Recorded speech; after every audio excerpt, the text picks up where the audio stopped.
You ever stop and wonder why is everyone around us so sick? Not just tired, not just stressed. I mean sick. We've got more medicine than countries on this earth, and yet somehow we're still the most exhausted, the most overweight, anxious, and inflamed generation in modern history. How do we get here? And maybe more importantly, how do we get out? That's what we're going to be talking about today is the silent epidemic. This starts with the truth nobody wants to admit. America's not just sick. We're being fed the sickness. Everywhere you turn, there's sugar hiding under a new name. There's processed salt replacing minerals in your body that your body needs. And there's food that looks like food, but it's not. It's so chemically engineered, it barely belongs in the same aisle as real nutrition. We've normalized feeling bad. We've made pain a lifestyle, and then we celebrate it with coffee and call it hustle. No, that's not hustle. That's malnutrition, disguised as ambition. The food trap. Let's talk about it. What's really going on in the grocery store aisle?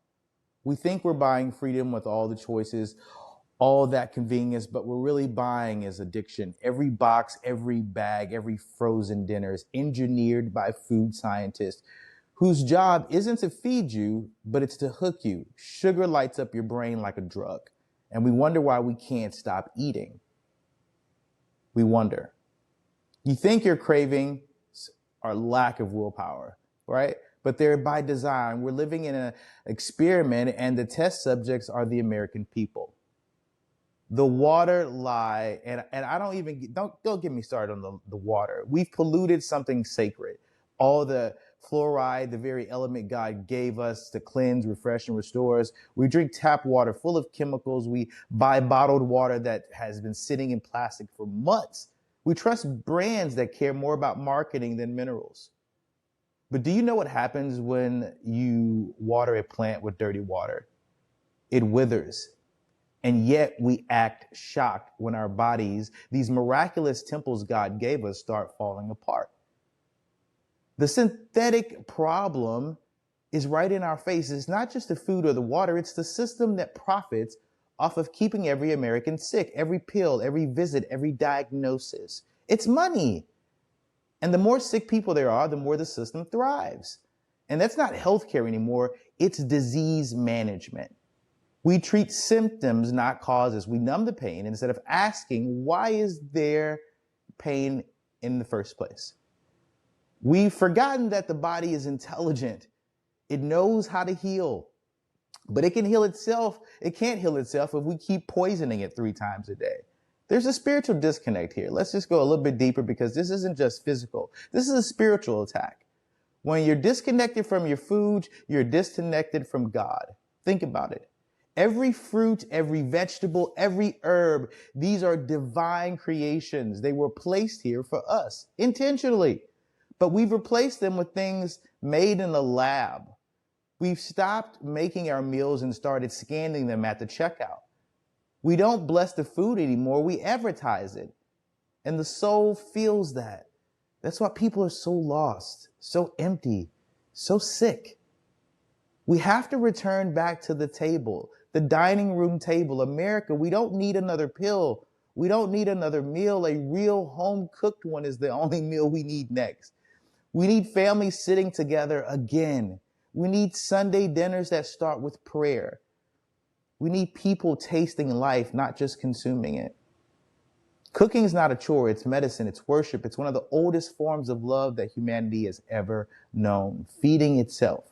When you cook with love, you heal yourself. You heal your home, and eventually you'll heal the community and then the country.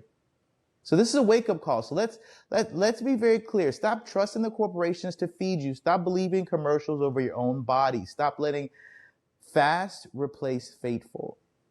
Where did this food even come from? What's in the water? Who profits from you feeling bad?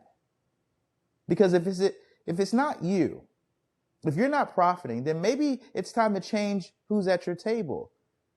Get these big companies out. It's faith, food, and freedom. We talk about freedom in this country all the time, but true freedom starts with health.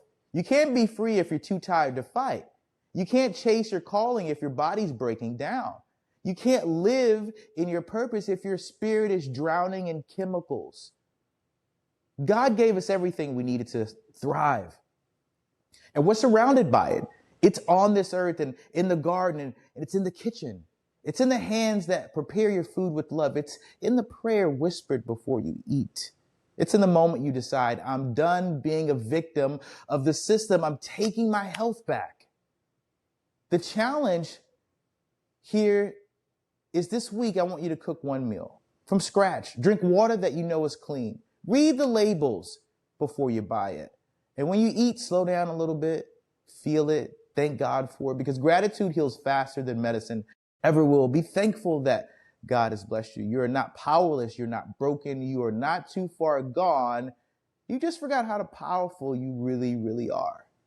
And I'm here to remind you, your health is holy, your body is sacred, and your healing begins today. America doesn't need another diet. America doesn't need another Ozempic. We need a revival, a health revival, a spiritual revival, a food revival. So stand up, wake up, and take your power back one meal at a time, because this nation will never be healed until its people are healed. God bless you and take care of yourself, because your purpose still needs you here. Make sure you like, share, subscribe, Fearless Conversations. I love you guys. You guys are a small part of what we're doing. Every like, every push helps, and we really appreciate your time. Make sure you share this message with someone who needs to hear it. If you feel like the world needs to hear America is getting sick because they're not feeding us wholesome and great products, then let's get this message out there. Maybe it'll get to the right people. Maybe we can change the way that we eat and look at food. May God bless you, and I'll see you guys in the next one.